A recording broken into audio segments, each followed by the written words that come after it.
What is going on, YouTube? Welcome in today, Thursday, February 18th. You guys have no clue how many tries that took me to not say November. A few too many. So, welcome in today. As you've seen, pitchers and catchers for all 30 teams have reported. Super exciting. I'm excited. You're excited. We're all excited. But there's one team I'm really excited about. If you couldn't tell by what I'm wearing, I'm really excited about the Oakland A's.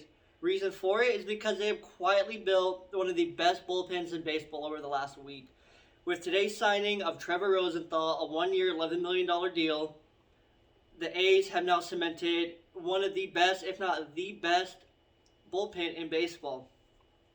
That bullpen now features Trevor Rosenthal, of course, the 100-mile-an-hour plus man himself, who posted a 1.90 ERA with a 2.31 SI ERA with a 41.8 strikeout rate. That is crazy that they got him to replace Liam Hendricks at a cheaper value even. Just incredible. On top of that, you have Jake Diekman, the ground ball specialist himself, Adam Kolarek. You then have Ironman Yusmeiro Petit, slider specialist Sergio Romo, to go along with a couple high upside talented inconsistent relievers, one in Lou Trevino and the other one in the overly underrated JB Wendelken. I am beyond excited for this bullpen. They are back to where they need to be. A week ago or earlier this week when I put up my power rankings, I was like, all right, the A's, the bullpen, not quite where it needs to be, but they still have a great offense. Well, the offense is great, bullpen is great. Now we'll just have to see how the rotation shakes out. But on top of that, they also signed first baseman DH Mitch Moreland, who's coming off his two best offensive seasons of his career. Over the last 2 seasons, in his 487 plate appearances, he has a .256, .333, and .521 slash line between the Red Sox and the Padres. The glove isn't what it used to be back in the day when he was putting up Gold Glove defenses numbers, but they had Matt Olson for that, so it's no big deal. But yeah, I am really excited for the A's. Let's go, Oakland. But let's transition. Let's talk about another division prediction today. So today I'm bringing you guys the AL Central, courtesy of Rays Energy. So in the AL Central, with these division breakdowns, I like to talk about who I have winning the award from this division, who's the most likely to do so, and kind of my standing prediction. So with the AL Central, I have the Chicago White Sox winning the division with a 95-67 record. Then I have the Twins coming in second with a 92-70 record. Then I have the Indians coming in third with an 85-77 record. Then I have the Royals coming in with a 70-92 record, and then I have the Detroit Tigers coming in with a 61-101 record. Yeah, this is a 3-team race at the top. Notice that they're only divided by about 10 games total between the 3 teams, and then there's a steep drop off to the bottom, the next 2. So this division is close, it's tight. These top 3 teams are power. The White Sox have already said is championship or bust this season. So we'll really see how this team shakes out and this division shakes out. Going down to my MVP candidate. So I have, of course, the man who has been there for the last 3 seasons in Jose Ramirez. He's the second best player in this division after Jose Abreu on paper, if not the best player in the division. With no Lindor in place, with a 3rd place finish in 2017, 2018, and a 2nd place finish in 2020, it's time for Ramirez to get his MVP.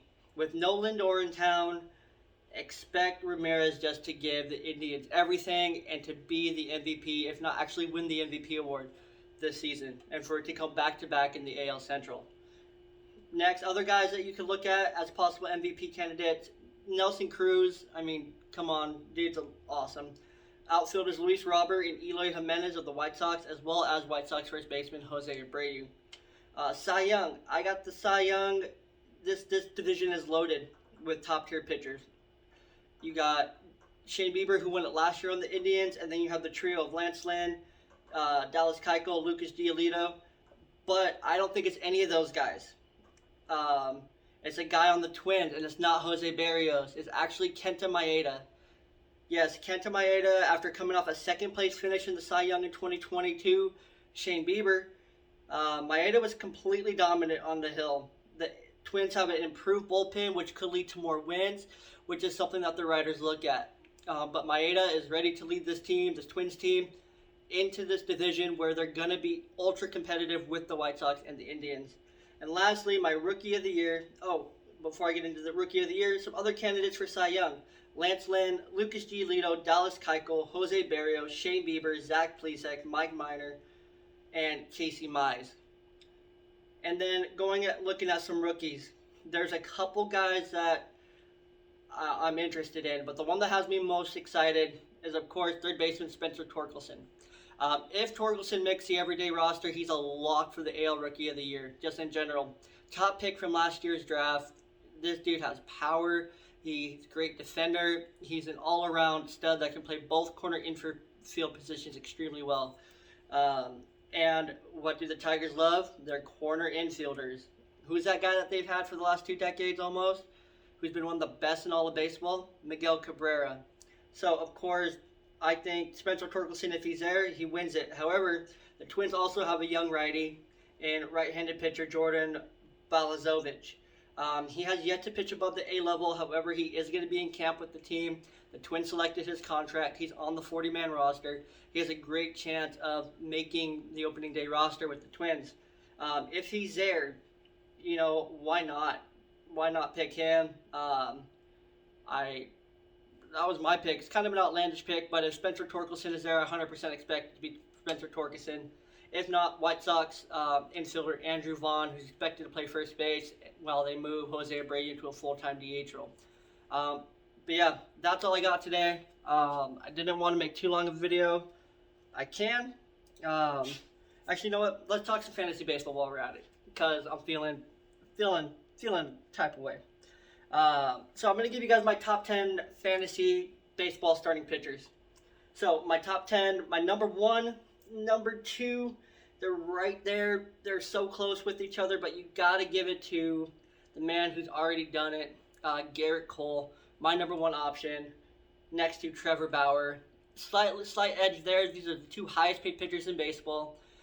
They're both fantastic. They both play for incredible teams with offensively around them, good bullpens behind them.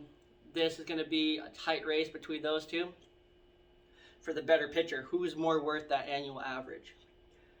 Next, number 3, you got Shane Bieber, Jacob deGrom at 4th, Max Scherzer, Mad Max at number 5, Walker Buehler is my 6th best fantasy baseball starting pitcher, Yu Darvish, Clayton Kershaw, Hyun-Jin Ryu, and Kenta Maeda rounding out my top 10.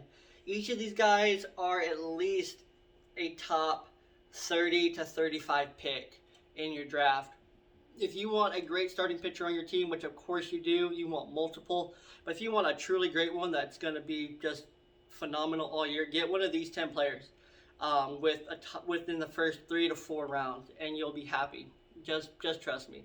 Been playing fantasy baseball for a long time. But other than that, guys, that is all I got for you. Thanks so much for being with me today.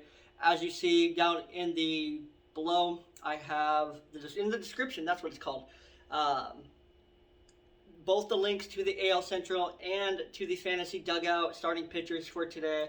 So make sure you guys check those out. A little bit more detail on the Oakland Athletics moves are going to be in the blog this coming Wednesday in the Around the Horn. And as always, YouTube thinks you're going to like this video. I want you to subscribe over here, so make sure you smash that up there if you haven't subscribed. Smash it. Just smash your phone while subscribing. And then go and watch this video with whatever screen you have left. Alright guys, thanks for being in. One love. Blessings.